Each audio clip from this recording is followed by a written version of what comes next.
it's again, I get where you're coming from location wise. Like I can take that, just not being close to a big city or whatnot. Like that's fair.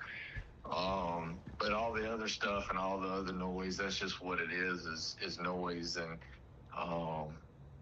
but you guys have to figure it out. That's just part, it sucks from the standpoint that you have to make some of these decisions that you make at 18, 19 years old that affect the rest of your life. And, because sometimes guys don't make the right decisions and then it hinders them. And, that's the last thing that I want to see is guys mess up and it takes them down the wrong path and everything. But just as long as and everything that you're going to something that's bare bones and starting over, and you're not walking into a gold mine like it once was. That's just that's as long as you understand that, I get it. But there's a reason why all my older guys left. Every one of them. Right now, I'm gonna say with the exception of one that I wanted to come, and he's kind of on the fence on what to do.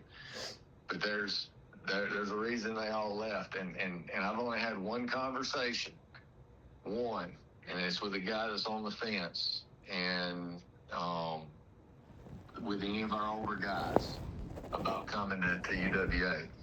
And I find that very ironic that I'm having to do these hard sales and stuff to the younger guys, but those older guys know. And they know how they've been taken care of. They know what I expect. They know the results. They know the success. There's a reason why I have the numbers that I have. I've got 3 guys fishing the elites right now that fished with me. There's 1 Bassmaster Classic champion. I've got 2 or 3 more guys that are going through the opens right now that'll be in the elites next year. So I've placed more guys in the elites than anybody else across college fishing. I've won more titles than anybody else has even come close to. All the accolades and everything. And for guys to go and pick something that's falling apart and at an institution that's so liberal and backwards in the way that they teach and way that they do, it blows my mind. But again, at the end of the day, the guys that make those decisions, they must not have been good fits for our program. Because I know what it takes for you to be successful within our program. And, guys that are wanting to go another way in a way that they feel like is an easier way out, that there's no competition within, then, that maybe those weren't good fits for our program. So I wish you nothing but the best. I hope it does work out for you, just like I've told every other guy that has called me.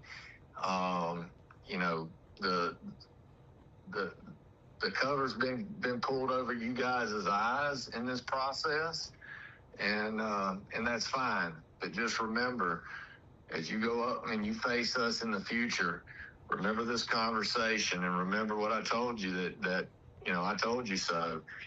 And with the horses that we got at UWA, we're not losing. And, from the recruiting process moving forward, if I can recruit guys to little old Montevallo before anybody knew anything about it, a liberal arts school, and build what I did, I can do it again. And so just remember that as you move forward, that you had the chance to come and be a part of something special. And, you guys opted out and decided to go a different direction. So, anyway, so that to be said, I wish you